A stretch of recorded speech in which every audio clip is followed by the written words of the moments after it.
హుస్నాబాద్ జమ్మికుంట వెమ్లవాడ సంబంధించి హాస్పిటల్స్ అన్నింటి కూడా ఫుల్ ఫ్లెడ్జ్ ఎక్విప్మెంట్స్, దానిలో పోయిన పేషెంట్ తిరిగి రాకుండా ఉండే విధంగా, తిరిగి బయట ప్రైవేట్ హాస్పిటల్ పోకుండా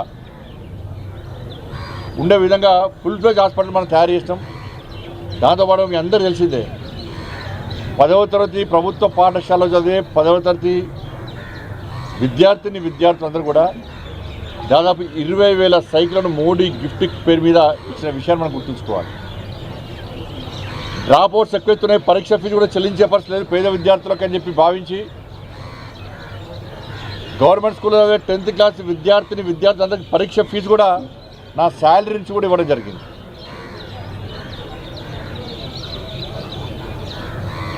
ఇవాళ కరీంనగర్ వరంగల్ నేషనల్ హైవే పనులు ఏ విధంగా చకచకా సాగుతున్నాయి అందరికీ తెలిసిన విషయమే.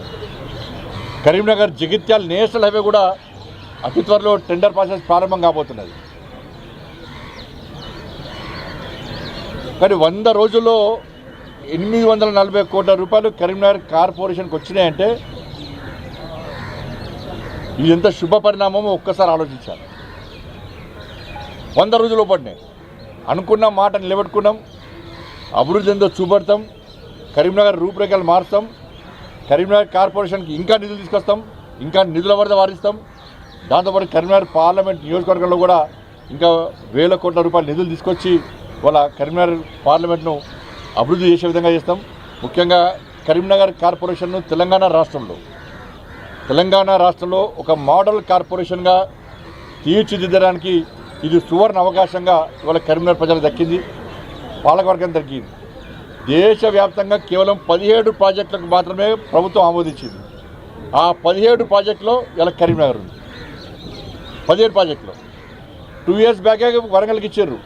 ఇలా సేతుబంధన్ కింద బ్రిడ్జ్ సంబంధించి తీగలగుట్టపల్లి బ్రిడ్జ్ 156 కోట్ల రూపాయలు సేతుబంధన్ స్కీమ్ కింద ఏ విధంగా చేర్చినామో కష్టపడి, ఇవాళ అర్బన్ ఛాలెంజ్ ఫండ్ స్కీమ్ కింద కూడా అదే కష్టపడి అవకాశం లేకున్నా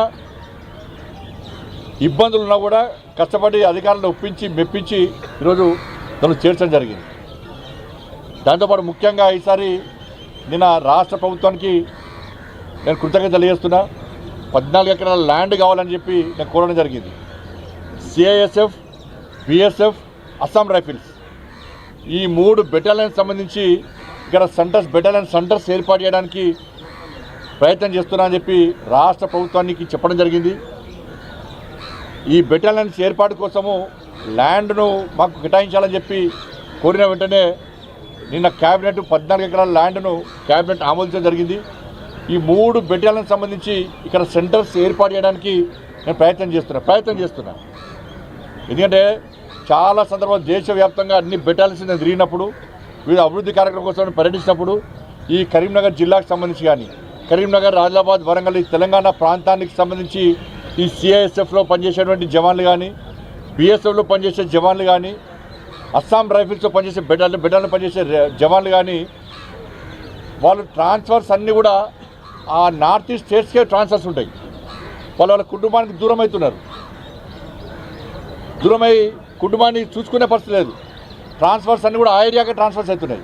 బట్ ఈ ఏరియాలో మనకు సెంటర్ ఏర్పాటు చేస్తే వాళ్ళందరూ కూడా ట్రాన్స్ఫర్స్ ఈ ఏరియాకు అయ్యే అవకాశాలు ఉంటాయి, కుటుంబానికి దగ్గరే అవకాశాలు ఉంటాయి అని చెప్పి భావించే ఈరోజు ఈ 3 బెటాలియన్స్ ఏర్పాటు చేయడానికి సరే 3లో 2 వస్తాయా, 1 వస్తాయా, 3 వస్తాయా ప్రయత్నం అయితే చేస్తున్నాం.